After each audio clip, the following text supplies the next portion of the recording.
When was sundowning first described in dementia care? Imagine trying to understand a puzzle that has been slowly coming together for decades. Sundowning, a common challenge in dementia care, was first described over 80 years ago. In 1941, psychiatrist D. Ewan Cameron referred to it as senile nocturnal delirium. He observed that dementia patients often showed increased confusion and agitation within an hour of being placed in a darkened room, especially as evening approached.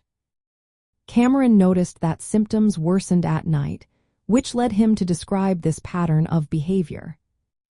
The term sundowning syndrome itself was not used back then. It was coined much later, in the late 1980s, by nurse Lois K. Evans. She identified a recurring pattern of increased confusion, agitation, and restlessness among older adults living in care facilities, which seemed to be linked to the onset of darkness each day. Her work helped bring more awareness to this phenomenon, highlighting how common and impactful it can be. In the context of dementia care, sundowning is not a formal medical diagnosis but a descriptive term used by clinicians and caregivers. It refers to a set of behaviors that tend to appear or intensify in the late afternoon or early evening. These behaviors can include confusion, agitation, pacing, wandering, and sometimes irritability. Although the exact biological causes are still being studied, researchers believe factors like changes in the brain, disrupted sleep-wake cycles, and environmental triggers may play roles. Understanding when sundowning was first described helps caregivers realize that this is a long-recognized pattern, not something new or unusual. It often occurs in people with Alzheimer's disease and other types of dementia, especially during the middle stages.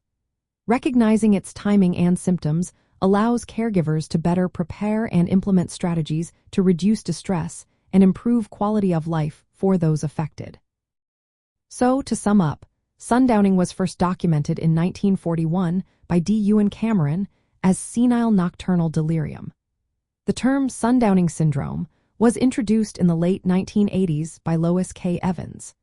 This phenomenon involves worsening behavioral and emotional symptoms in the late afternoon and evening, impacting both individuals with dementia and their caregivers.